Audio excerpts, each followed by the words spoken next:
말씀, 히브리서 6장 말씀을 우리가 다시 한번 봉독하겠습니다.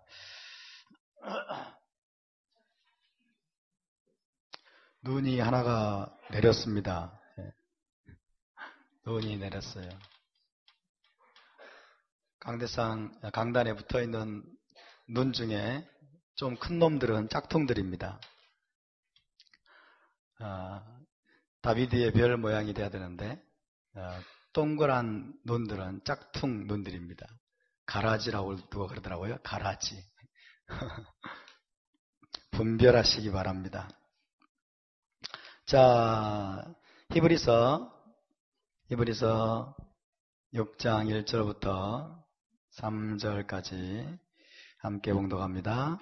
그러므로 우리가 그리스도의 도의 초보를 버리고 죽은 행실을 회개함과 하나님께 대한 신앙과 세례들과 안수와 죽은 자의 부활과 영원한 심판에 관한 교훈의 터를 다시 닦지 말고 완전한 대로 나아갈지니라.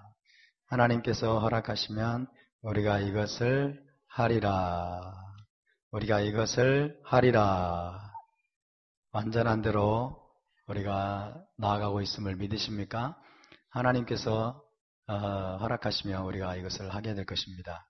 그러기 위해서는 먼저 우리가 그리스도의 도의 초보, 메시아의 초보적인 가르침, 가장 메시아 신앙의 토대가 되는 가르침의 기초를 우리가 든든히 여러분 세워야 될 줄로 믿습니다.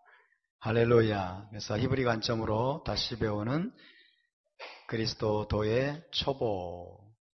벌써 우리가 세 가지를 끝냈습니다. 그 중에 세 가지, 총 6가지인데 그 중에 세 가지를 끝냈습니다. 첫 번째가 무엇이었습니까? 죽은 행실의 회개. 잘 끝냈는지를 한번 점검을 해야 될 것 같아요. 잘 끝냈는지를. 첫 번째가 죽은 행실의 회개였습니다. 그렇죠? 죽은 행실이 뭐라고 그랬습니까? 죄라고 말씀드렸어요. 죽은 행실은 율법으로 돌아가는 게 아니고 죽은 행실은 죄라고 말씀드렸어요. 죽은 행실의 회개가 첫 번째입니다. 가장 그리스도도의 초보 중에서도 가장 출발점은 죄를 깨닫고 죄로부터 돌아서는 회개를 알아야 되는 것입니다. 죄에 대한 회개, 죽은 행실의 회개였습니다. 두 번째가 무엇이었습니까? 하나님께 대한 믿음. 그죠? 죽은 행실을, 죄를 회개하고 나서는 이제 예수와를 통해서 하나님께 대한 믿음, 하나님께 대한 신앙을 갖게 되는 것을 배워야 됩니다. 그죠? 하나님께 대한 믿음. 바리새인들보다 뛰어난 믿음이라고 말씀드렸어요. 사두개인들보다 뛰어난 믿음입니다. 그냥 유대인들보다 뛰어난 믿음. 이것이 우리 주 예수와를 통해서 하나님께 대한 믿음을 갖게 되는 것의 의미라고 말씀을 드렸어요. 세 번째가 무엇입니까? 침례들에 대한 교훈. 그죠? 침례들에 관한 교훈입니다. 토라트 거식이 있습니다. 토라 교훈입니다. 침례들에 관한 교훈. 갑자기 생각이 안 나는데 그렇다고 제가 모르는 것은 아닙니다. 알고 있습니다. 그러나 여러분을 좀 즐겁게 해드리기 위해서 갑자기 생각이 안 나는 것입니다. 침례들에 관한 교훈입니다. 침례들에 관한 교훈은 침례를 어떻게, 언제, 왜 해야 되는지에 관한 그런 것이라기보다는 침례를 받기 전에 일정 기간 동안 침례 받을 사람들을 가르치고 교훈하는 내용들이라고 말씀드렸어요. 그래서 침례 받기 전에, 침례라고 하는 것은 메시아 공동체에 들어오는 입문식이라고 말씀드렸어요. 제자 공동체에 들어오는 입문식이다. 그래서 예수와의 제자가 되기로 결단하는 자들에게 공식적으로 침례를 주기 전에 상당 기간 동안 교훈을 베푼다고 말씀을 드렸어요. 메시아 신앙이 무엇인지, 토라가 무엇인지, 의와 악이 무엇인지 이런 것들에 관한 그런 이런 교훈들을 베풀고 그런 다음에 침례를 베푼다고 말씀을 드렸습니다. 네 번째는 무엇일까요? 네 번째는 안수입니다. 안수. 안수. 들어서 안수. 안수. 예, 메시아 신앙의 기초. 1세기 나사렛파, 나사렛 사람들, 나사렛 공동체의 가장 기본이 되는, 토대가 되는 가르침 중에 네 번째는 안수입니다. 안수.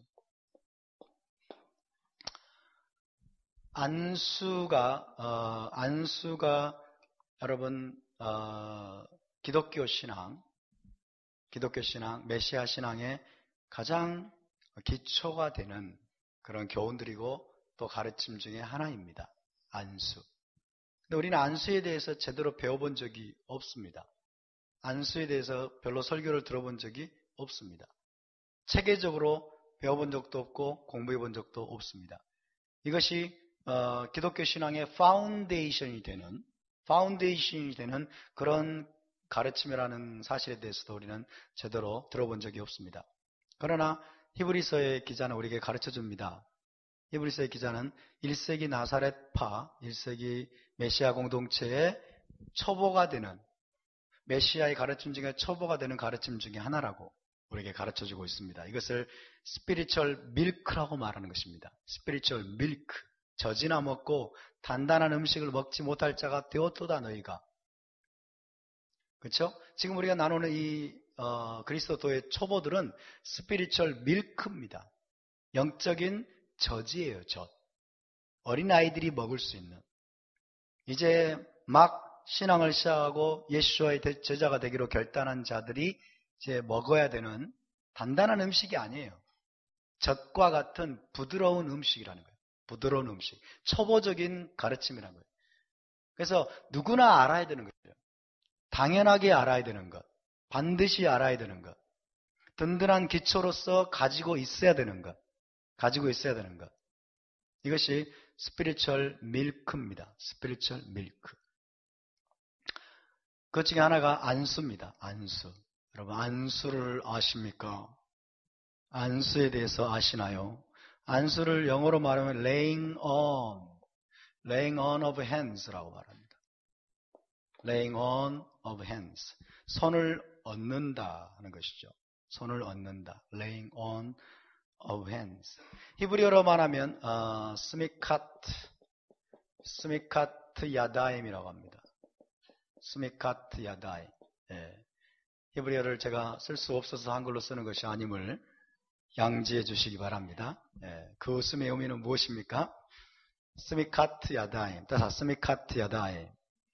네, 손을 얹는 것을 말합니다. 손을 얹는 것. 안수. 그래서 저와 여러분은 안수에 대해서 안수하는 모습은 보았지만, 안수하는 건 보았지만, 안수도 받아보았지만, 안수가 어떤 의미인지, 안수가 무엇인지 성경적으로 제대로 공부해 본 적이 없습니다. 그렇지만 1세기 나사렛 신앙, 나사렛파들은 안수에 대해서 당연하게 알고 있었고, 그리고 일상적으로, 그리고 계속해서 행해오고 있었다는 것입니다. 안수. 따라서 안수. 그래서 오늘은 좀 안수에 대해서 좀 알아보려고 합니다. 안수에 대해서. 장로교는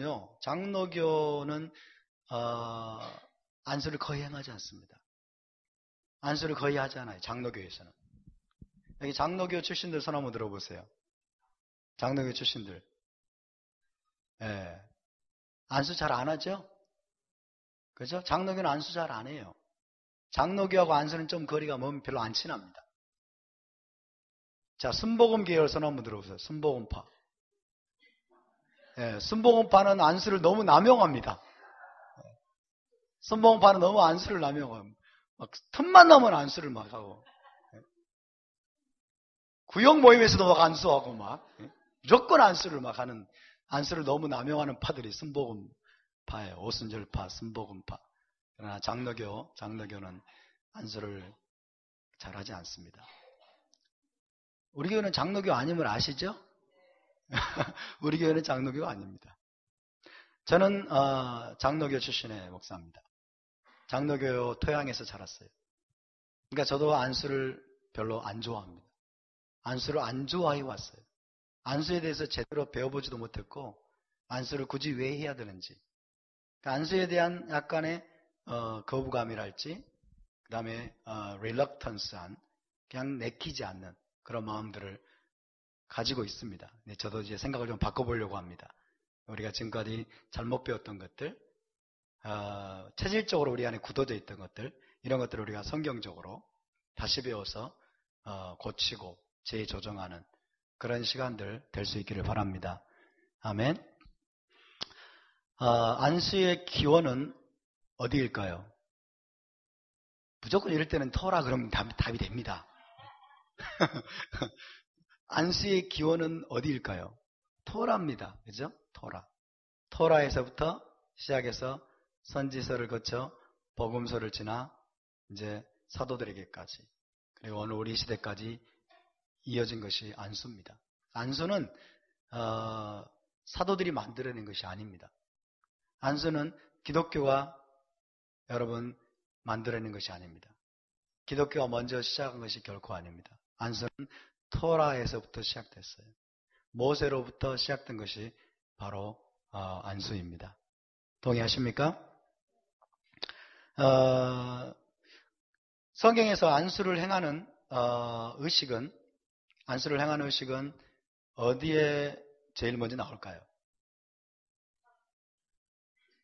창세기. 그러면 이제 답이 되겠죠. 또 눈치가 아주 구단이 돼가고 있습니다. 네. 어디에 제일 먼저 나올까요? 창세기. 예, 맞습니다. 창세기. 자, 안수는 크게 여러분 세 가지 목적으로 행합니다. 일단 큰 그림을 좀 그려드리겠습니다. 안수를 행하는 세 가지 목적, 크게 세 가지 목적입니다. 세 가지 목적. 첫 번째 안수를 하는 목적은 축복하기 위함입니다. 축복하기 위해서. To bless. 축복을 간구하고 복을 간구하고 복을 선포하기 위해서, 복을 베풀어 주기 위해서 안수를 했습니다. 첫 번째 목적이 축복하기 위한 것입니다. 두 번째 목적은 무엇일까요? 두 번째 목적은 안수를 언제 하냐면 대신하는 의식에서 안수를 합니다. 대신하는 의식에서. 이거를 영어로 하면 ritual substitution. ritual substitution. 대체한다. 대체 혹은 대신. 대신하는 의식. 좀 이따 설명을 드리겠습니다. 이럴 때 안식을 합니다. 안식? 안수를 합니다. 안식하면 큰일 나죠. 세 번째는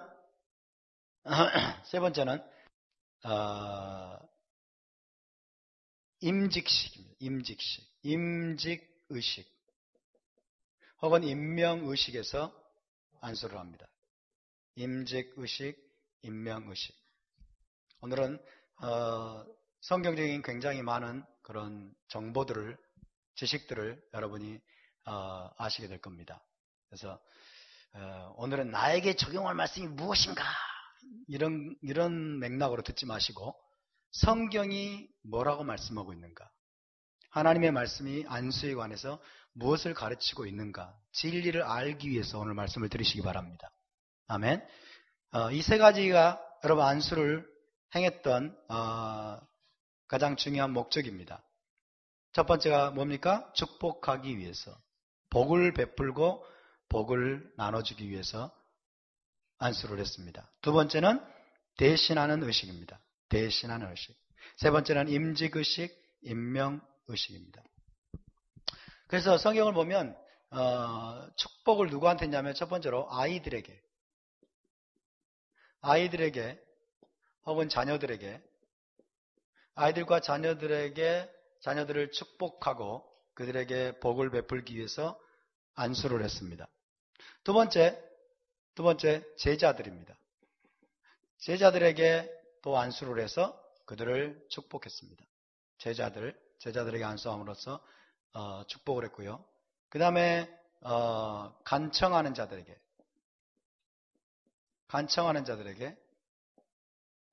또 안수를 했습니다. 간청하는 자들에게 안수를 했고요. 그 다음에 마지막으로는 여러분이 잘 아시는 누구일까요? 병든 자들에게요. 병자에게 안수해서 치유를 간구하는 것입니다. 치유를 위해 기도하기 위해서, 병자의 치유를 간구하기 위해서 병자에게 안수를 했습니다. 치유는 무엇의 일종입니까? 축복의 일종이죠. 복의 일종이에요. 그래서 이 카테고리에 지금 집어넣습니다. 그래서 병자에게 치유가 임하도록 간구하기 위해서 안수를 했다. 그러므로서 병자를 축복하는 그런 의식을 행했던 것입니다. 이것이 축복을 목적으로 복을 베풀기 위해서 했던 안수의 첫 번째 기능입니다. 두 번째는 대신하는 의식은 뭐냐면 이것은 희생제물입니다. 희생제물을 드릴 때 희생제물 위에 안수를 했어요. 희생제물을.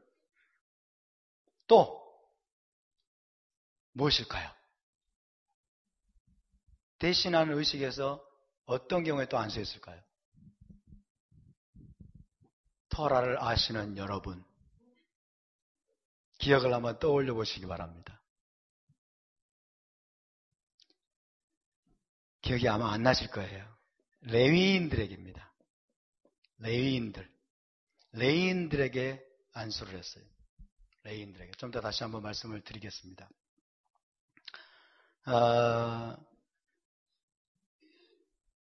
임직의식, 임명의식은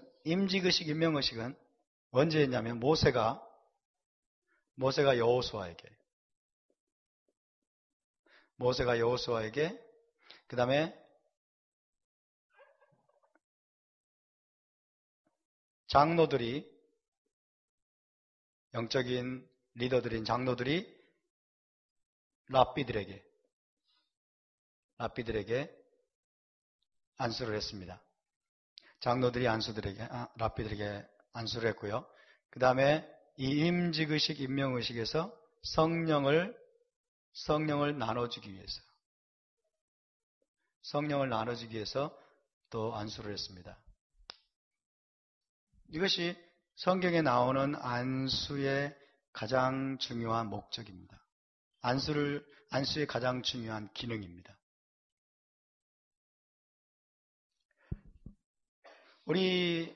저를 포함해서 우리 기독교인들은 뭘 싫어할까요? 우리 기독교인들은 뭘 싫어해요? 의식을 싫어합니다. 그렇죠? 영적인 것만 너무 추구하다 보니까, 영적인 본질만 너무 추구하다 보니까 의식을 싫어해요. 의식을. 그래서 의식이 불필요하다고 생각하는 거예요. 의식이 불필요하다. 샤밧 의식 불필요하다. 이렇게 생각하는 거예요. 절기 의식도 불필요하고 다 불필요하다고 생각하는 거예요. 근데 여러분 안수를 보세요. 하나님은 안수하게 하십니다. 이게 한 일종의 의식이에요. 그렇죠? 눈에 보이는 것입니다. 눈에 보이는 의식을 통해서 눈에 보이지 않는 뭔가를 하나님이 이루시는 거예요. 그래서 영적인 것과 육적인 것이 함께 가는 것을 나타내주고 있는 것입니다. 안수에 대해서 거부감들이 많아요. 목회자들이 특별히 장로교 목회자들이. 왜? 꼭 눈에 보이는 이거 해야 되냐 이거죠. 안수 안 해도 하나님 역사한다는 거죠. 안수 안 해도 하나님 역사합니다. 맞습니까? 안수 안 해도 하나님은 역사하지만은 그러면 모세가 여호수아에게 안수했습니까? 안 했습니까? 했어요. 그죠? 예수님이 제자들이 안수했을까요? 안 했을까요? 했습니다. 사도들이 신자들에게 안수했을까요? 안 했을까요? 했습니다. 아니, 안수 안 해도 하나님이 역사하면 왜 안수를 했을까요? 왜 안수를 했을까요? 안수를 안 해도 하나님이 역사하느냐 안 하느냐 가지고 그들이 논쟁했을까요? 안 했을까요? 논쟁 안 했어요. 그냥 히브리적인 신앙은 뭐예요? 눈에 보이지 않는 것들을 눈에 보이는 의식을 통해서 함께 행하는 것입니다. 할렐루야. 안수에 대한 거부감을 버리시기 바랍니다. 저도 버리겠습니다. 제 안에 거부감이 있었어요. 하기 싫어요. 안수별로 하기 싫어했어요. 장로교 목사니까. 장로교 토항에 자라가지고 안수하는 거 별로 못 받고 안수에 대해서 상당히 체질적으로 그런 저도 거부감 비슷한 것들이 있었기 때문에 안수를 싫어했지만은 이제부터는 안수를 좀 좋아하려고 그럽니다. 안수를 좋아해야 되겠어요.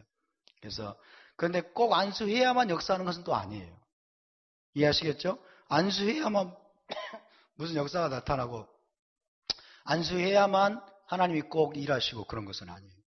중요한 것은 뭐냐면 보이지 않는 영적인 것들과 눈에 보이는 육적인 어떤 행동들, 액션들 이것들이 함께 간다는 것입니다. 이게 히브리적인 사고예요. 따라서 영적인 것과 육적인 것은 함께 가는 것이다. 믿으십니까? 영적인 것, 육적인 것은 함께 가는 거예요. 왜 우리가 빵을 먹습니까? 왜 우리가 빵을 먹어요? 빵을 먹는 육적인 행동을 통해서 우리의 마음이 움직이는 거예요. 우리 마음이 움직이고 우리 마음속에 갈망이 일어나는 거예요. 무엇에 대한? 영적인 빵에 대한 갈망이 일어납니다. 할렐루야. 그래서 육적인 빵을 먹음으로써 우리 안에 영적인 빵에 대한 거룩한 갈망들을 하나님이 불어넣어 주시고 그리고 생명의 빵을 우리에게 공급해 주시는 것입니다. 할렐루야. 그러니까 히브리적인 사고는 여러분 영적인 것과 육적인 것이 함께 갑니다. 헬라적인 사고는 뭐예요? 영적인 것과 육적인 것들을 분리시킵니다. 이것을 헬라적인 이원론이라고 해요. 이원론.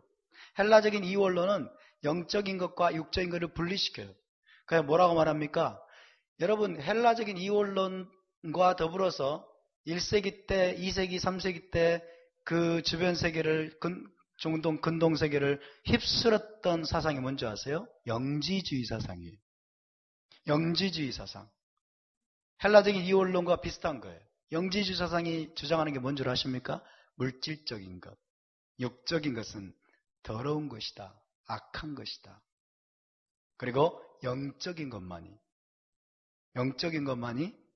가치 있는 것이고 고상한 것이고 귀한 것이다. 그래서 거기에서 뭐가 나옵니까? 금욕주의가 나와요. 금욕주의. 왜? 육적인 것은 악한 것이기 때문에. 그래서 밥을 많이 먹고 밥을 계속 먹고 기도하는 것 이것이 싫은 거예요. 그래서 금욕하면 육체를 먹이지 않고 육체를 괴롭히고 육체를 힘들게 하면 더 막 영적인 사람이 될 것처럼 생각합니다. 금식하는 사람이 금식 안 하는 사람보다 더 영적일까요? 아닐까요? 절대로 그렇지 않습니다. 그렇죠? 금식한다고 해서 사람이 더 영적으로 될까요? 그렇지 않아요. 그러나 영지주의는 그렇게 가르쳤습니다. 그런 식의 가르침이 로만 카톨릭을 통해서 교회 안에 여러분 아주 그냥 물밀듯이 들어왔어요. 물밀듯이. 그래서 수도원 운동이 시작이 되는 것이고 그래서 금욕주의 운동이 시작이 되는 거예요. 금욕주의 운동이. 그러나 여러분 밥을 먹는 것과 영적으로 충만해지고 영성이 뛰어난 것은 전혀 관계가 없습니다. 밥을 먹으면 영적으로 여러분 좀 저질이고 영적으로 좀 신령하지 못하고 절대로 그거 아니에요. 밥을 드시기 바랍니다. 네? 무슨 일만 있으면 막 금식하는 사람들 있어요. 틈만 나면 막 밥 먹듯이 금식하는 사람들. 밥 먹듯이 금식하는 분들. 좀 위험한 사람들입니다. 답사 이 물질계는 그리고 우리의 육체는 하나님이 지으셨습니다. 믿습니까? 하나님이 지으셨어요. 이것은 악한 것이 아닙니다. 여러분. 물질적인 것들은 먹는 것, 마시는 것, 그리고 우리 몸의 건강을 위해 생하는 모든 것들은 절대로 악한 것이 아닙니다. 헬라적인 이원론은 어떻게 가르치냐면요. 저 이데아의 세계, 영적인 세계에 있는 영이 우리 이 몸 안에 들어와 가지고 이 타락하고 부패한 몸 안에 들어와서 갇혀서 고생하면서 이 타락하고 부패한 몸으로부터 해방될 날만을 기다리고 있다. 그래서 이 타락하고 부패한 몸으로부터 해방이 되어 가지고 이 더러운 물질계를 떠나서 저 이데아의 세계, 영적인 세계로 돌아가는 것이 목적이 되는 거예요. 그게 뭐예요? 그게 기독교적인 개념으로 들어와 가지고 그게 천당 개념이 된 겁니다. 그게 구원 개념이 된 거예요. 기독교들이 지금 기다리는 여러분 천당이 뭡니까? 이 더러운 땅, 이 타락한 땅, 그리고 이 더러운 몸을 벗어나서 이제 주님이 오시면 우리가 이 지구를 떠나가지고 물질계를 떠나서 저 우주 너머에 있는 이데아의 세계, 환상적인 세계, 영의 세계로 떠나는 것이 구원이요 천당에 가는 것이라고 생각을 하는 거예요. 그것이 영지주의 사상과 지금 교묘하게 접합이 되어 있어요. 헬라적인 이원론 사상과 교묘하게 접합이 되어 있어요. 떠날 날을 기다리는 거예요. 왜? 세상은 타락하고 부패하고 이 물질계는 악하기 때문에. 그러니까 물질계로부터 구원받는 것이 구원이 되는 거예요. 이 육체로부터 우리의 영이 해방되는 것. 육체로부터 해방되고 이 더러운 물질계로부터 우리가 벗어나가지고 이데아의 세계로 가는 것. 이것이 여러분 영지주의가 추구하는 것인데 그것이 기독교적인 구원과 천당 개념으로 지금 둔갑이 되어 있어요. 기독교 안에. 이해가 되십니까? 그러나 여러분 성경에서 말하는 히브리적인 그런 복음은 뭐냐면 이 물질적인 몸을 벗어버리는 게 아니에요. 이 물질적인 몸을 벗어버리는 게 아니고 돌아다니지 말아라. 이 물질적인 몸을 벗어버리고 그 다음에 이 지구라고 하는 땅덩어리를 떠나는 것이 여러분 구원이 아니고 진정한 복음은 무엇입니까? 우리의 몸이 부활하는 것입니다. 우리의 몸이 변화되는 것입니다. 그리고 이 땅이 치유되는 거예요. 이 땅이 회복되는 거예요. 그래서 저와 여러분은 이 몸을 벗어나는 것을 기대하지 마십시오. 이 더러운 몸, 물질적인 몸을 벗어나서 내 영이 해방될 그날을 기다리지 마세요. 그리고 이 타락하고 더러운 물질계인 이 지구를 떠나가지고 저 우주 너머 어딘가에 있는 여러분 이데아의 세계라고 할 수 있는 천당으로 갈 날을 기다리지 마세요. 그것은 복음이 아닙니다.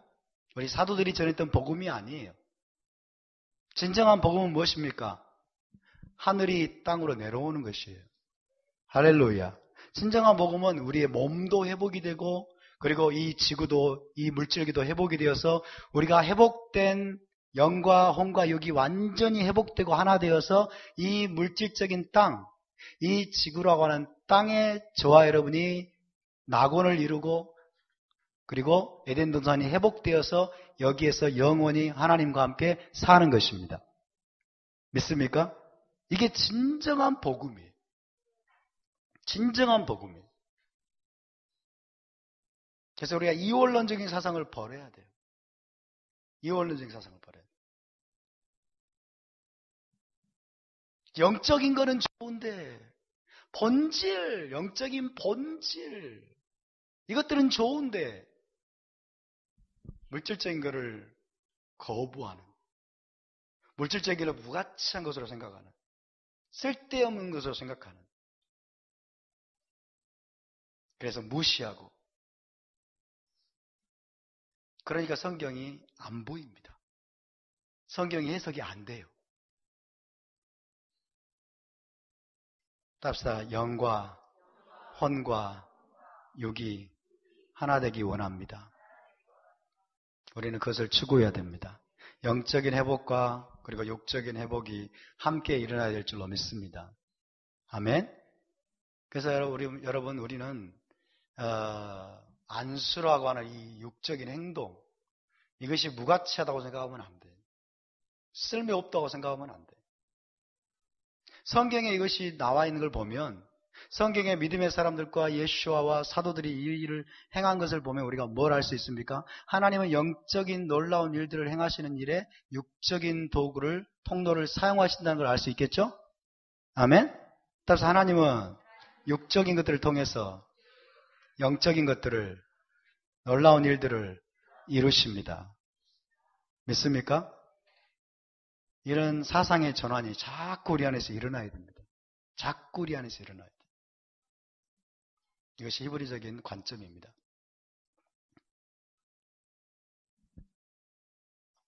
자, 그럼 하나씩 좀 살펴보겠습니다. 안수.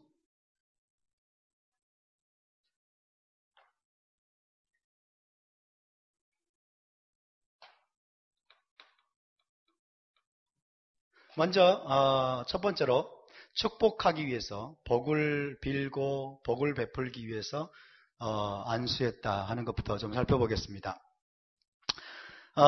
창세기 보면 세 명의 족장이 나옵니다. 세 명의 족장 누굽니까? 아브라함과 이삭과 야곱. 이 세 분이 족장이세요. 이스라엘의 아버지들입니다. 아보트라고 합니다. 세 명의 아보트, 족장, 아버지들.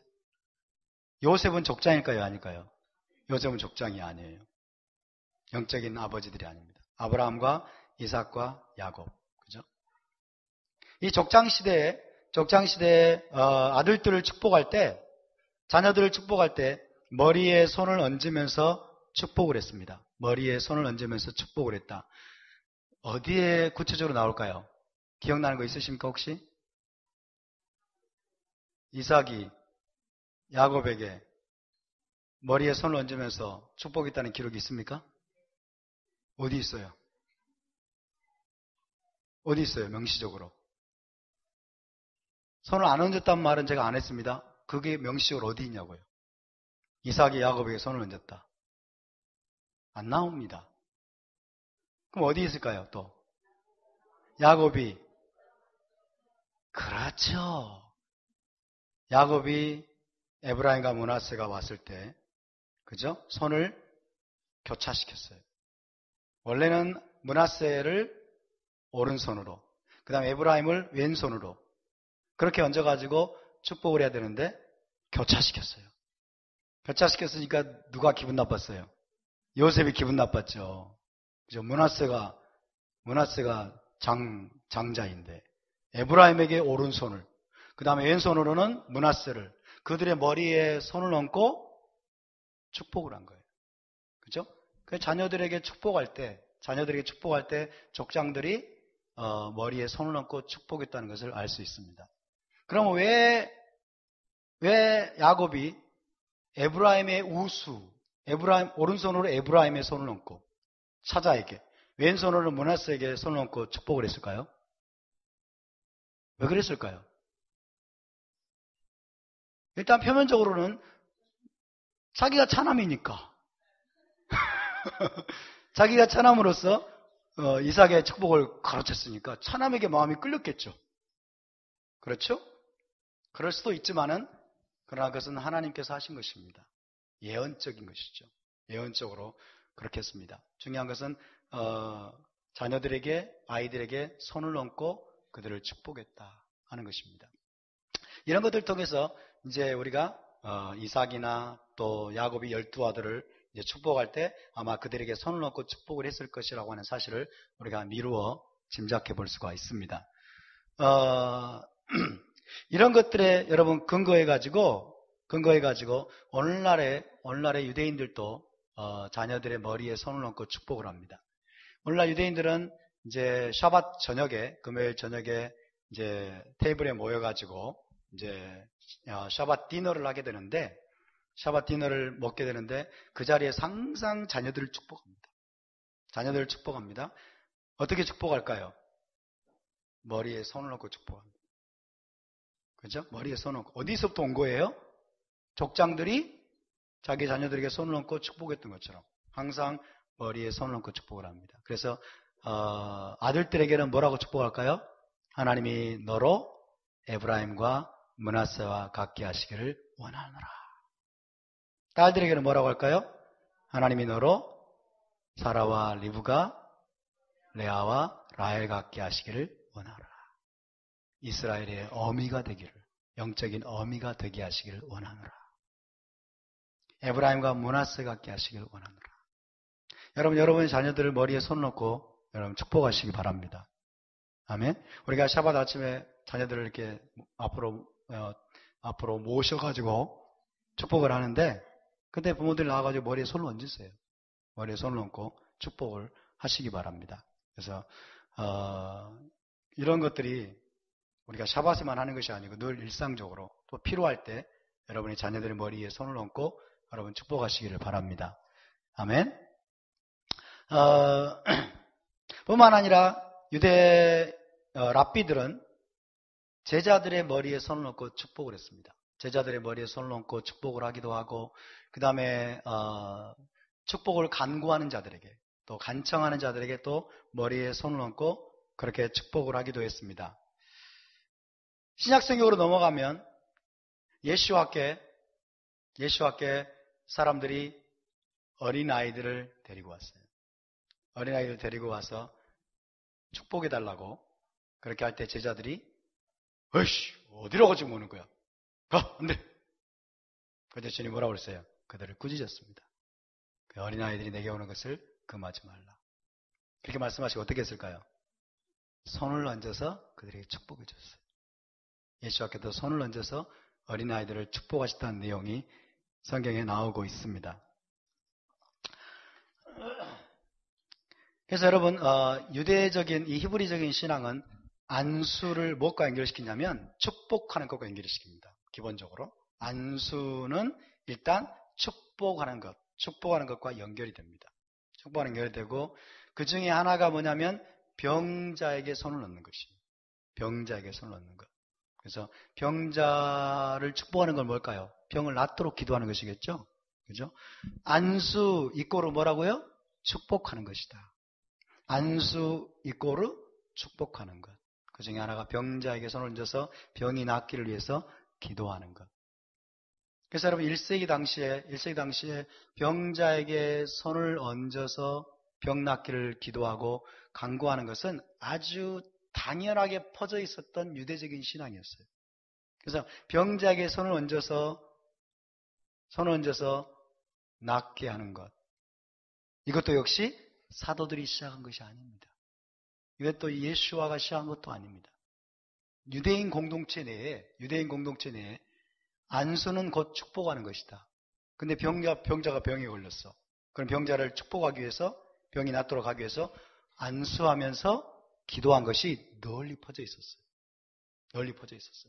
그래서 병자를 위해 기도하는 병자를 위해서 안수하는 것도 예수님이나 제자들이 만들어낸 것이 시작한 것이 아니라는 사실을 먼저 우리가 알아야 됩니다.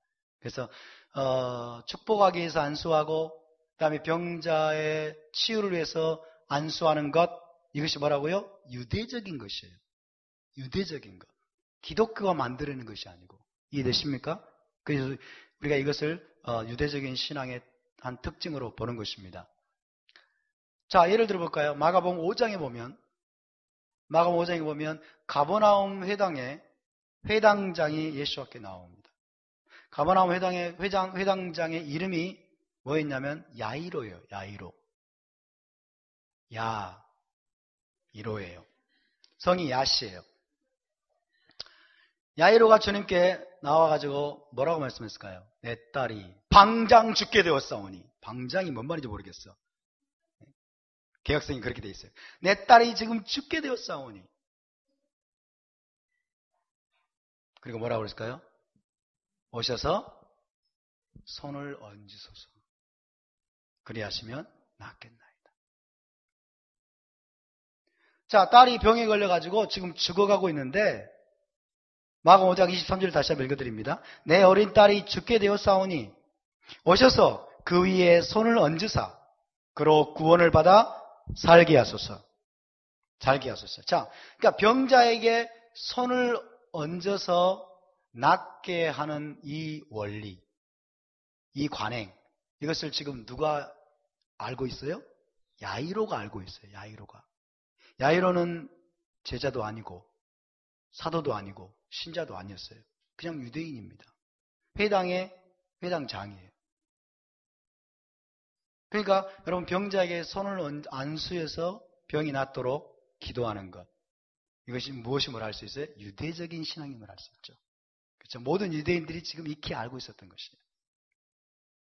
그래서 그런 어떤 유대적인 관행, 유대적인 어떤 그런 것에 따라서 예수께 지금 간구하는 것입니다. 내 딸이 죽게 되었사오니 오셔서 손을 얹어서 낫게 하소서. 구원을 받게 하소서. 라고 기도하는 것입니다. 간구하는 것입니다. 마가복음 16장 15절부터 보시면요. 제가 읽어드리겠습니다. 또 이르시되 너희는 온 천하에 다니며 만민에게 복음을 전파하라. 믿고 세례를 받는 자는 구원을 받을 것이요 믿지 않는 자는 정죄를 받으리라. 이렇게 말씀하시면서 뱀을 집으며 무슨 독을 마실지라도 해를 받지 아니하며 그 다음에 병든 자에게 손을 얹은 즉 나으리라. 주님이 제자들에게 명령하신 것입니다. 병든 자에게 손을 얹은 즉 나으리라. 얹은 즉시 나을 것이다 그런 뜻은 아니고요. 병든 자에게 손을 얹으면 나을 것이다. 병든 자에게 손을 얹으면 나을 것이다. 이거 가지고 또 우리가 논쟁하면 될까요? 안 될까요? 병든 자에게 손을 얹어야만이 낫겠습니까? 안 얹어도 낫겠습니까? 그거 가지고 또 막 논쟁을 벌여요. 하나님의 말씀 가지고 논쟁을 벌이는 것은 히브리적이 아닙니다. 이것은 헬라적인 것입니다. 하나님 말씀 가지고 논쟁을 벌여요. 토라가 폐해졌느냐 폐해지지 않았냐 가지고 막 논쟁을 벌이고 삼위일체가 뭐냐? 삼위일체가 어떻게 성부, 성자, 성령이 하나가 되느냐? 삼위일체의 논쟁을 벌이고 교회론 가지고 또 논쟁을 벌이고 막 교리적인 논쟁을 막 벌이고 이것이 여러분 헬라적인 겁니다. 히브리인들은 말씀 가지고 논쟁하지 않아요. 토론은 하지만 논쟁을 하지 않습니다. 이해되십니까? 그래서 말씀에 대해서 막 교리를 막 정리를 하고 교리로 막 하나님을 이해하려고 머리로 막 이해하려고. 그것은 헬라적인 신앙이에요.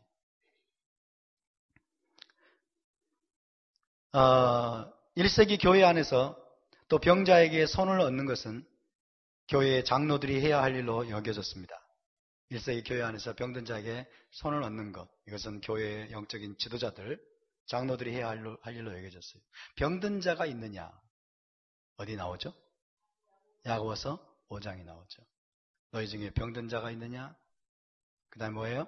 그는 교회의 장로들을 청할 것이요. 그들은 그를 위하여 머리에 기름을 바르며 그를 위하여 기도할 것이요. 여기는 명시적으로 안수란 말은 안 나오지만 안수가 암시되어 있습니다. 그렇죠? 장로들을 청할 것이요. 그들은 머리에 기름만 발라놓고 안수 안 할까요? 아마 안수했을 거예요. 그렇죠? 교회의 장로들을 청할 것이요. 교회 영적인 리더들을 청할 것이요. 그는 그를 위해서 머리에 기름을 바르는 올리브 기름입니다. 올리브 기름. 올리브 기름을 바르면서 안수하면서 기도하는 것이에요. 믿음의 기도는 병든 자를 일으킬 것이다. 그렇게 말씀하고 있습니다. 사도 야고보가 1세기 교회의 수장이었던 야고보가 지금 그렇게 이야기하고 있어요. 저도 올리브 기름을 좀 준비해 보려고 합니다. 올리브 기름을 딱 준비해 놓고 병원 신방할 때 머리에 기름을 바르면서 딱 안수를 하고 기도하고 그러면 더 빨리 나을까요? 그건 아닐 거예요. 그죠? 머리에 기름 바른다고 낫고 기름 안 바른다고 안 낫고 안수한다고 낫고 안수 안 한다고 안 낫고 이런 차원의 말은 결코 아닙니다. 아시겠죠? 오해하시면 안 돼요. 그래서 안수 안 해준다고 또 여러분 삐져가지고 그러시면 안 됩니다. 네. 그렇게 생각하시면 안 돼요. 하나님은 안수하나 안수하지 않으나 똑같이 역사하십니다. 할렐루야. 그러나 우리가 안수에 대해서 성경적으로 어떤 것이 성경적으로 옳은 것인지 하나님의 가르침이 무엇인가를 제대로 배워보기를 원합니다. 두 번째를 살펴보겠습니다. Ritual Substitution. 두 번째가 굉장히 좀 중요한 것 중에 하나인데요. 대신하는 의식. 번역하기가 참 쉽지 않습니다. Ritual Substitution. 대신하는 의식에서 안수를 했습니다. 희생제물이 대표적입니다. 희생제물을 히브리어로 뭐라고 그러죠? 코르반이라고 그러죠? 코르반. 그래서 이 희생제물을 좀 더 의미에 가깝게 번역을 해보면 희생제물이라기보다도 예물, 하나님께 드리는 선물, 하나님께 드리는 곡물, 이 정도로 번역을 하는 게 좋지 않을까 싶어요. 희생제물 그러니까 뭔가 하나님이 뭔가를 빼앗아가는 느낌을 줘요. 하나님 우리에게 뭔가를 빼앗아가는 그게 아니고 하나님을 예배하기 위해서 하나님께 가까이 가기 위해서 하나님께 드리는 예물, 선물, 왕께 드리는 공물 그런 의미가 이 코르반이라는 말 속에 포함이 되어 있어요. 코르반. 함께 봐요. 코르반. 코르반. 코르반은 카라브에서 나왔다고 그랬죠? 카라브. 카라브가 뭐예요? 가까이 가다. 가까이. 하나님께 가까이 가기 위해서 가까이 뭐하러 가요? 예배하죠. 그죠? 하나님께 가까이 가고 하나님께 예배함으로써 뭘 할까요? 뭘 할까요? 하나님께 가까이 가고 예배하는 목적이 뭐예요? 생각해 보셨어요? 여러분 뭐하러 오셨어요? 예배하러 오셨죠? 하나님께 가까이 가서 예배해서 뭐 하려고요? 네? 친밀한 교제. 맞습니다. 또 하나님 말씀 배우고 하나님 닮아가려고. 예, 맞습니다. 또 하나님 뜻을 아는 것. 또 주님을 만나는 것. 또 주님 만나서 뭐 하시려고요? 예? 하나님을 기쁘시게 하기 위해서. 하나님 기쁘시게 하면 어떻게 되는데요? 하나 되기 위해서. 다 맞습니다. 다 맞습니다. 그죠? 다 맞는 말인데 이거를 정리해 보면 여러분 하나님께 가까이 나가서 하나님을 예배하는데 그럼으로써 뭐 하기 위해서냐면 하나님을 얻기 위해서예요. 하나님을 얻기 위해서예요. 하나님을 얻는 거예요. 예배의 목적은 우리가 하나님을 얻는 것입니다. 하나님으로 충만해지는 거예요. 하나님으로 채워지는 거예요. 하나님을 얻는 것입니다. 여러분 하나님을 얻으시기 바랍니다. 할렐루야. 하나님의 뜻을 알고 하나님의 말씀을 배우고 하나님을 만나고 지금 이게 뭐예요? 다 하나님을 얻는 과정이에요. 여러분 하나님 얻으시기 바랍니다. 예배에 나왔는데 하나님을 얻지 못하고 돌아간다. 이거는 여러분 실패한 거예요. 하나님의 말씀을 깨달았어요. 와 기뻐요. 이건 뭐예요? 하나님을 얻었다는 거예요. 지금 하나님을 얻었다는 거예요. 그래서 그러기 위해서 하나님 앞에 가까이 가는 거예요. 가까이. 근데 하나님은 너무나 영광스러운 분이에요. 너무나 하나님은 위대하신 분이에요. 너무나 하나님은 위엄과 영광으로 충만하신 분이에요. 하나님은 온 우주의 왕이십니다. 그 왕 앞에 나갈 때 여러분 아무 준비 없이 나가면 될까요? 안 될까요? 아무 준비 없이 나가면 안 돼요. 그 왕 앞에 나갈 때 최고의 예물을 준비해야 돼요. 아멘? 왕 앞에 나갈 때 최고의 예물을 준비해야 돼요. 그래서 예물입니다. 예물. 왕께 바치는 예물. 왕께 드리는 선물, 공물. 그래서 성막에 들어갈 때, 성전에 들어갈 때 반드시 하나님 앞에 드릴 여러분 예물을 준비해서 나가는 거예요. 그 예물을 준비해서 나가는 거예요. 그래서 그 예물과 하나님을 그냥 맞바꾸기 한다 그런 개념은 아니에요. 그 예물을 얼마나 든다고 하나님과 맞바꾸겠습니까? 그 말도 안 되죠. 그래서 왕께 대한 공경심의 표현인 거예요. 왕을 경외하는 마음의 표현입니다. 할렐루야. 왕에 대한 경외심의 표현으로서 여러분 예물을 드리는 거예요. 이해되십니까? 이것이 코르반의 의미입니다. 여러분. 코르반. 여러분 하나님 앞에 예물을 준비할 때 너무나 많은 사람들이 잘못되어 있어요. 마음 자세가 잘못되어 있어요. 정말 여러분 최고를 준비해야 돼요. 가장 좋은 걸 준비해야 돼요. 그 말은 많이 드리라는 말이 아니에요. 무조건 많이 드리면 하나님 좋아한다. 그게 아닙니다. 먼저 우리 마음이 중요합니다. 아멘? 우리 마음이 중요해요. 어떤 예물을 준비할 것인가? 많은 사람들이 캐주얼하게 준비합니다. 쓰다 남은 거 준비해요. 다 자기 쓸 것 다 쓰고 나서 남으면 돈이 1,000원밖에 안 나오니 그럼 그래야지 뭐. 이런 식으로. 이거는 여러분 왕에 대한 모독입니다. 이거 왕에 대한 모독이에요. 액수가 중요한 것이 아니고 내 삶의 우선순위가 중요합니다. 나에게 어느 정도의 수입이 주어지고 어느 정도의 돈이 물질이 주어지든지 간에 내가 그 모든 것 가운데서 먼저 하나님을 생각하고 있나? 먼저 하나님께 드릴 것을 구별하고 있나? 이런 것들이 중요하고 우리 마음이 중요합니다. 우리 마음. 여러분 가장 좋은 것을 준비하시기 바랍니다. 가장 좋은 것, 가장 귀한 것, 가장 첫 번째 것이에요. 가장 첫 번째 것. 그래서 하나님은 첫 열매를 드리라고 말씀하는 거예요. 첫 열매를 드려라. 그리고 10분의 1을 드려라. 하나님 말씀하신 거예요. 하나님은 가장 좋은 것을 받으시기에 합당하십니다. 하나님은 가장 첫 번째 것을 받으시기에 합당하십니다. 아멘? 하나님은 최고를 받으시기에 합당하신 분이에요. 최고를 받으시기에. 그렇다 하더라도 하나님 우리 뭔가를 뺏어가는 분은 아니에요. 그러니까 너희 재물 중에 10분의 9를 나한테 가져와. 그렇게 말하지 않으세요. 하나님은. 그렇게 말씀하지 않으세요.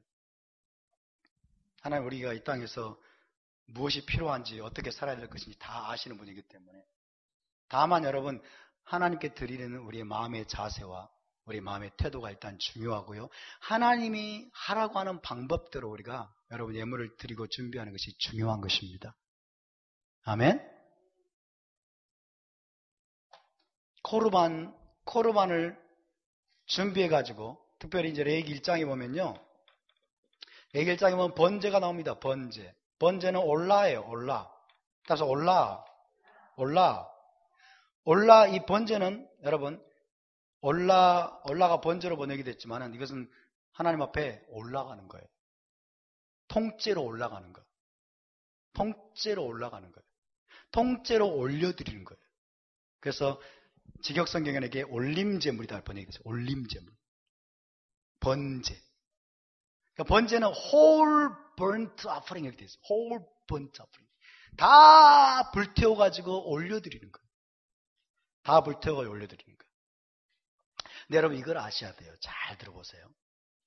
우리가 레위기를 잘 공부해보면 또 레위기를 공부하겠지만은 레위기는 여러분 예배의 원리를 하나님 앞에 어떻게 나가서 어떻게 예배하는가를 가르쳐 주는 거예요. 아멘? 하나님 앞에 어떻게 예배하는 거를 예배에 대한 계시가 레위기입니다.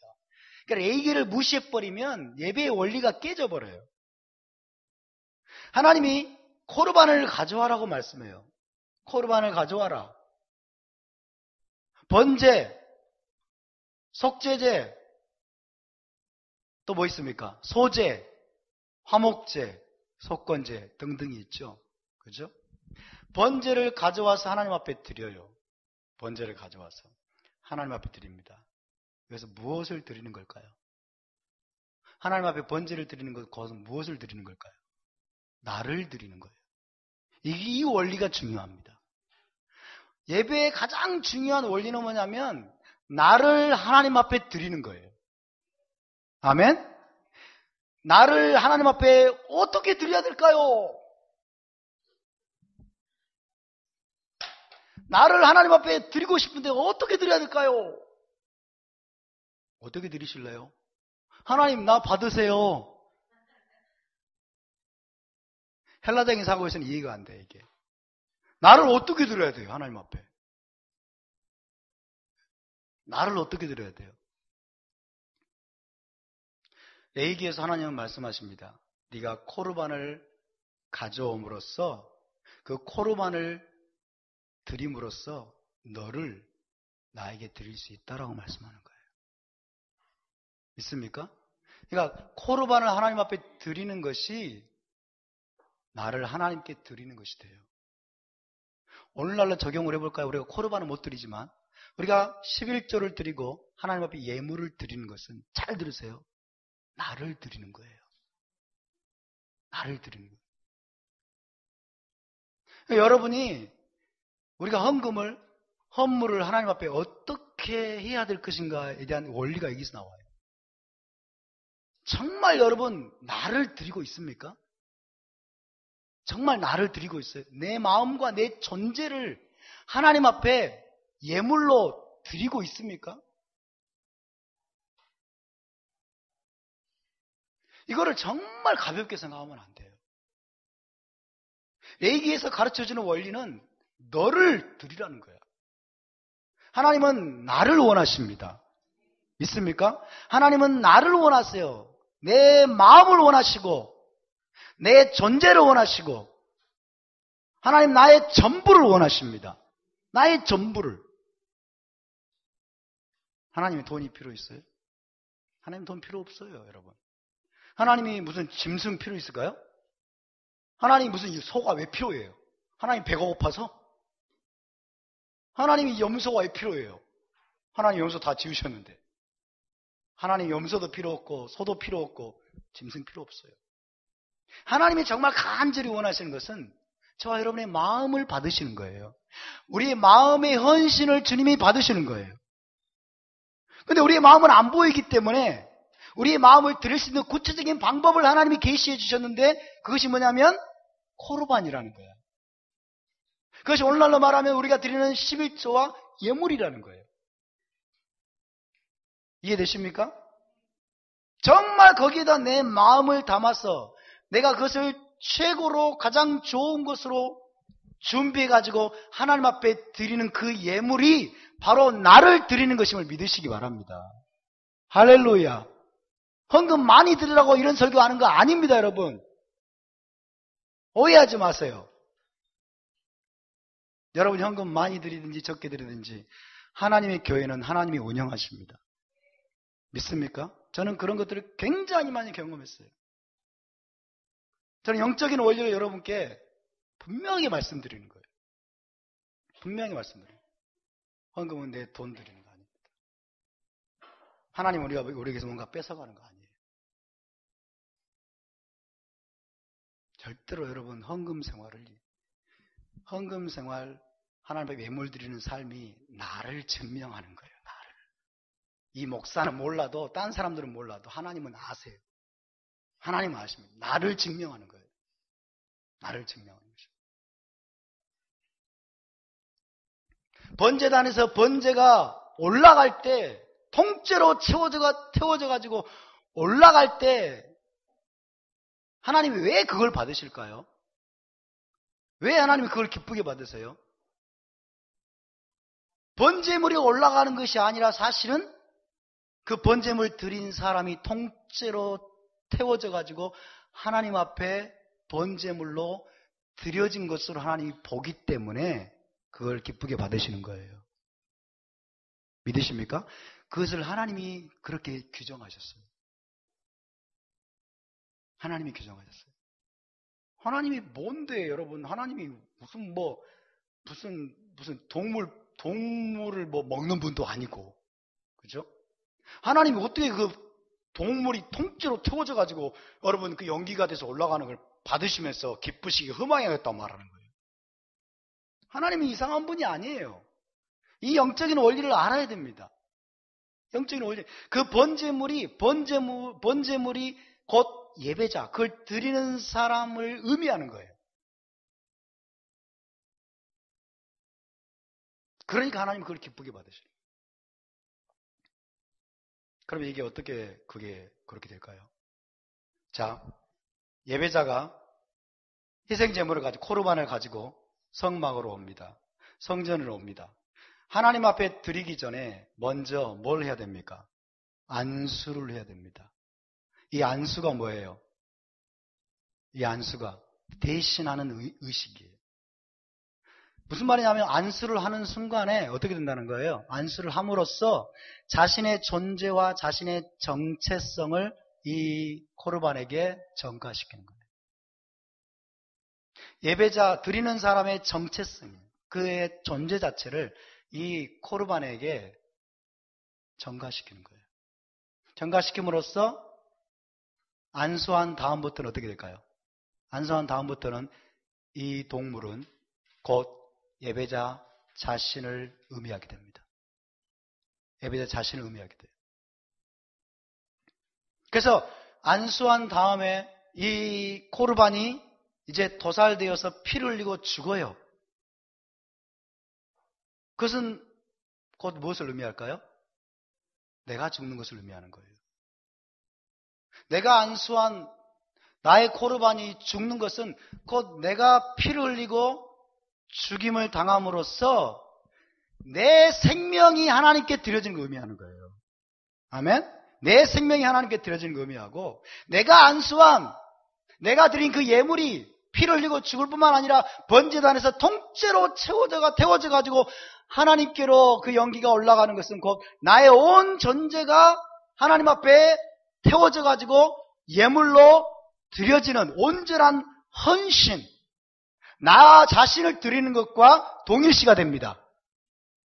할렐루야.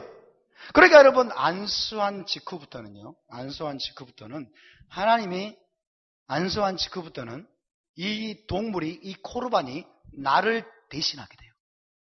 나를 대신해서 피를 흘리고, 나를 대신해서 죽고, 나를 대신하고 나를 대표해서 번제단에서 온전하게 태워져 가지고 하나님 앞에 올라가요. 그러니까 하나님은 내가 안수하는 직후부터 이 동물을 나로 보는 거예요. 아멘? 나로 봐서 그가 피를 흘리고 죽을 때 너의 생명이 나에게 드려졌구나. 그리고 번제단에서 그 동물이 완전히 태워져 가지고 하나님 앞에 올라갈 때, 연기가 되어서 올라갈 때 내가 그것을 향기로운 화제로 내가 흠양하고 받을 것이다. 그렇게 말씀하는 거예요. 아멘입니까? 이것이 여러분 코르반의 원리입니다. 이것이 예배의 원리고, 이것이 성막 예배의 여러분 교훈입니다. 이 원리를 모르면 우리는 예배를 제대로 알지 못하는 거예요. 답사, 예배는, 예물은 나를 드리는 것입니다. 나를 드리는 거예요. 여러분의 가장 최고의 마음을 드리시기 바랍니다. 마음 깊은 곳으로 나오는 여러분 헌신을 하나님 앞에 드려야 돼요. 나를 드려야 돼요. 제일 먼저 나오는 코르반이 번제잖아요. 그죠? 제일 먼저 나오는 코르반이 번제예요. 번제는 뭐냐면 완전한 헌신이다. 다 태워서 나를 드려요. 하나님이 얼마나 좋은 분입니까? 한번 하나님을 생각해 보세요. 하나님은 얼마나 좋은 분인지. 자, 나에게 양이 1000마리가 있어요. 양이 1000마리가 있는데 그 중에서 가장 좋은 놈 한 마리를 택해가지고 하나님께 드리고 싶은 간절한 소망으로 택해서 성막으로 끌고 가서 안수해가지고 하나님 앞에 번제물로 올려드려요. 그럼 하나님은 하늘에서 그걸 보시면서, 그래, 너의 온 존재가 나한테 드려졌구나. 내가 너를 받는다라고 인정을 해줘요. 아멘? 1000마리 다 안 드렸다고 책망하는 분이 아니라, 이해되십니까? 우리에게 뭔가를 다 뺏어가는 분이 아니라, 내가 어느 정도를 드리냐가 중요한 것이 아니라 진정으로 하나님을 사모하고 사랑하는 마음으로, 하나님을 내가 더 얻고 싶고 하나님과 하나가 되고 싶은 마음으로, 하나님을 섬기고 싶고 예배하고 싶은 마음으로 가장 좋은 코르반을 선택해가지고 하나님을 사모하는 마음으로 성막으로 가서 거기에 안수하고 나를 대신해서 죽게 만들고 나를 대신해서 번제단에서 드려져서 하나님 앞에 온전하게 올라가게 하는 그것을 하나님은 너무나 기뻐하신다는 거예요. 이것이 코르반의 원리고 예배의 원리인 것입니다. 여러분에게 묻겠습니다. 구약시대 때는 짐승을 드리고 동물을 드리고, 이제 신약시대 때는 우리의 마음을 드리는 시대다. 맞는 말이에요? 틀린 말이에요? 예? 틀린 말이죠. 그죠? 구약시대 때는 양과 염소와 소 등 짐승을 하나님 앞에 드리는 것을 예배하고, 신약시대 때는 그거 필요 없고 이제 우리의 마음을 드리면 된다. 틀린 말입니다. 여러분, 레위기 때뿐만 아니라 구약시대 전체가 짐승을 드리는 것일까요? 사실은 짐승 드리는 게 아니에요. 소와 양과 염소를 드리는 것일까요? 하나님께? 사실은 그게 아니에요. 뭘 드리는 거예요? 자신의 마음을 드리는 거예요. 아멘? 구약의 원리와 신약의 원리가 달라졌다고 생각하지 마세요. 여러분, 레위기 때 하나님은 양과 염소와 소만 받으면 됐고, 이제 신약 때는 딱 주님이 십자가에서 못 박혀 죽으면 양과 소와 염소의 제사는 폐해졌고 이제는 마음을 받는다. 아니라니까요. 여러분, 원리는 똑같다니까요. 마음만 드리면 되면 뭐하러 이게 몸이 오셨어요? 몸이 뭐하러 오셨어요? 11조 뭐하러 드리고, 그 다음에 헌금 뭐하러 드려요? 마음만 드리면 되지. 그렇잖아요. 신약이나 구약이나 여러분, 하나님이 계시해 주신 예배의 원리는 동일한 것입니다. 아멘. 잘 보세요. 번제물을 드렸습니다. 속죄제물도 드렸습니다. 그리고 속건제물, 화목제물도 드렸습니다. 근데 마음을 안 드렸어요. 구약시대 때. 번제물 가져왔어요. 맨날 번제물 가져오고 속죄제물 드리고 속건제물 드리고 화목제물 들어가지고 성전 제사를 드렸어요. 근데 이 사람이 마음을 안 드렸어. 하나님 앞에. 마음으로 예물 준비하자. 그냥 재물 재산 많은데 한두 마리 드리면 어때? 그리고 드려가지고 성전에 드렸어요. 하나님이 그걸 기뻐하실까요? 안 기뻐하실까요? 안 기뻐하십니다. 이사야서 1장에 보면요. 이사야서 1장에 뭐라고 주님이 하나님 말씀하세요? 에? 너희의 절기에 월삭에 드리는 번제물 예물들 가져오지 말아라 그래. 가져오지 말아라. 왜? 마음이 안 실려 있는 거예요. 마음의 헌신이 안 실려 있는 거예요. 마음은 드리지 않아. 하나님께 마음은 드리지 않아요. 마음은 드리지 않는다는 것은 무엇을 의미할까요? 마음을 드리지 않는다는 것은 그들의 삶이 잘못됐다는 거예요. 재물은 열심히 드리는데 마음이 하나님 앞에 없으니까 하나님의 토라를 어겨요. 그리고 살인하고 도둑질하고 간음하고 악하게 살아요. 그리고 우상을 숭배해요. 이것이 마음을 드리지 않는다는 반증입니다. 증거입니다. 그런 예물은 하나님이 받는다 안 받는다? 안 받으세요. 안 받으세요. 근데 이런 원리를 모르고 기독교들이 뭐라고 하는지 아세요? 이사야 1장을 보면서 봐라. 하나님은 월삭, 재물, 희생제물 필요 없다고 하잖아요. 그건 원래 하나님은 그 필요 없었던 거야. 원래 하나님은 그걸 원했던 게 아니야. 이제 그 폐해졌다. 그렇게 말하는 거예요. 그렇지 않습니다. 여러분, 저는 지금 성령께서 말씀하고 계신다고 믿습니다. 왜? 이건 제가 준비한 메시지가 아니기 때문에. 성령께서 지금 말씀하고 계세요. 구약시대나 레위기 때나 지금 때나 하나님 앞에 예배하는, 하나님 앞에 예배하고 예물을 드리는 원리는 동일합니다.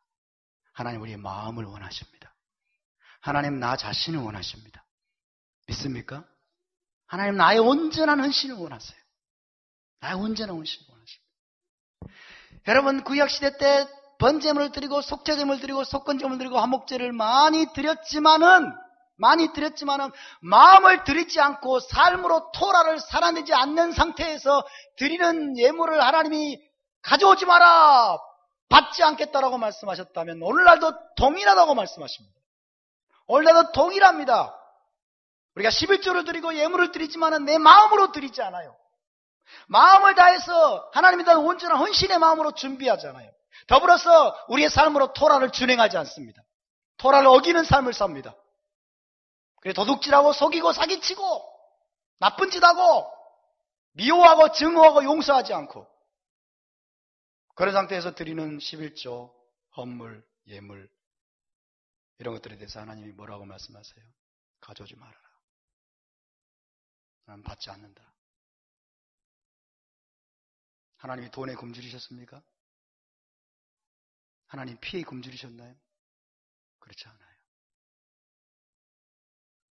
저와 여러분이 어떤 마음으로 예물을 준비하고 저와 여러분이 어떤 삶의 태도로 어떻게 사는가 하나님 이걸 보신다는 거예요. 하나님 이걸 보고 계십니다. 아멘.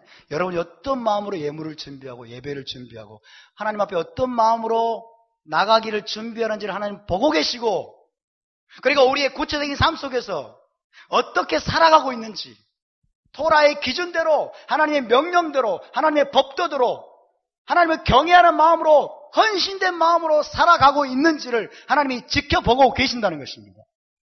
할렐루야! 여러분의 삶을 예배가 되게 하시기 바랍니다. 우리 삶 전체가 예배가 돼야 돼요. 우리 삶 전체가 하나님이 받으실 만한 예배가 된다고 하는 것은 구체적으로 토라를 준행하기 위해서 몸부림치는 거예요. 믿으십니까? 사도 바울은 말합니다. 과거에 도둑질하는 자는 도둑질하지 말아라. 오늘날 버전으로 말해볼까요? 술 취했던 자들은 더 이상 술 취하지 말아라. 사기쳤던 자들은 다시 사기치지 말아라. 다른 사람 속여가지고 폭리를 취해서 돈을 벌었던 자들은 사기치지 말고 속이지 말아라. 하나님의 명령대로 살기 위해서 몸부림치는 거예요. 음란물에 중독되었던 자들은 다시 음란물에 중독되지 말아라. 끊어라. 하나님 우리에게 말씀하십니다.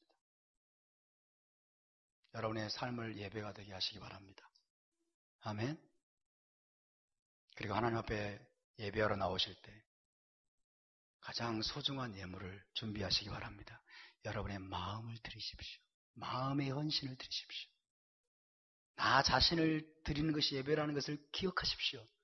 예배는 나 자신을 드리는 겁니다. 단순히 11조 드리는 것 아닙니다. 단순히 감사헌금 드리는 것 아닙니다. 11조가 나를 대표합니다. 예물이 나를 대표합니다. 감사헌금이 나를 보여줍니다. 나를 드리는 겁니다. 나를 드리는 거예요. 하나님은 나를 원하세요.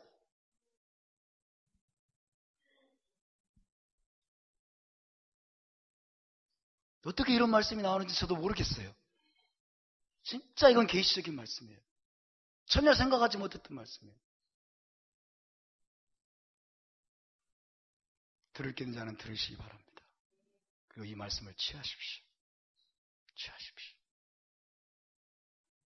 너무 중요한 원리입니다.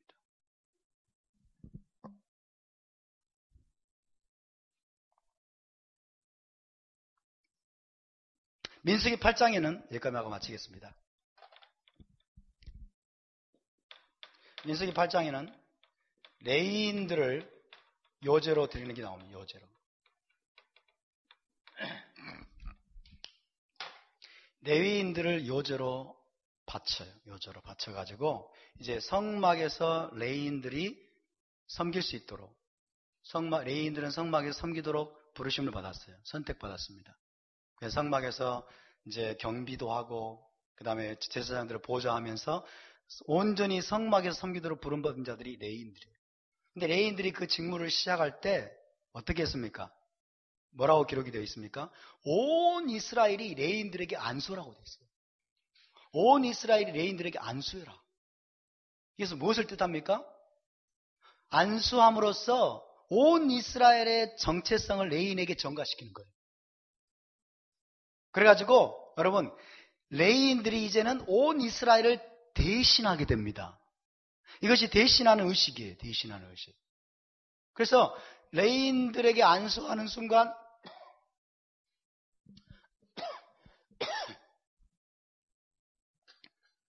죄송합니다.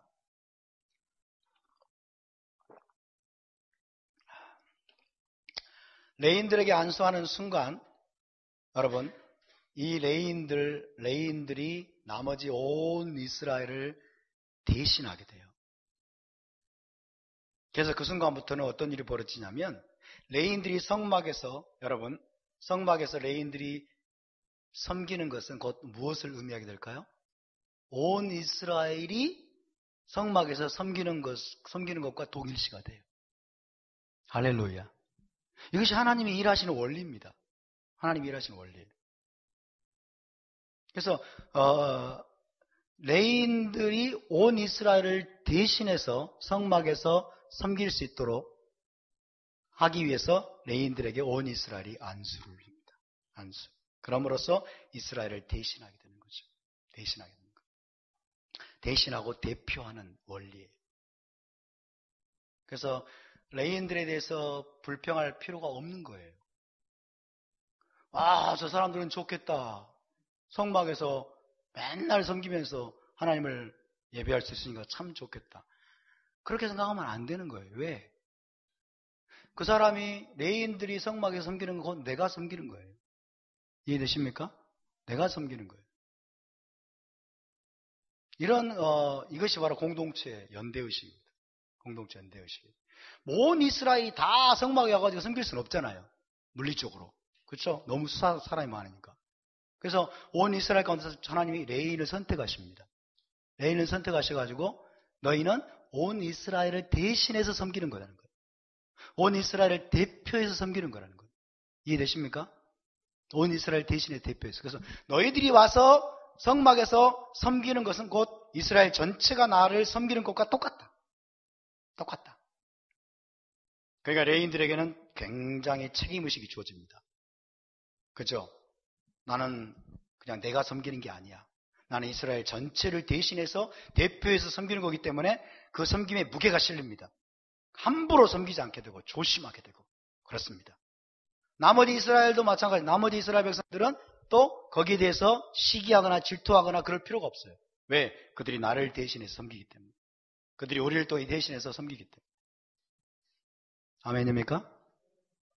이것이 ritual substitution의 의미입니다. 희생제물과 그 다음에 레인의 그 경우에 있어서 안수의 원리가 이렇게 나와 있는 것입니다.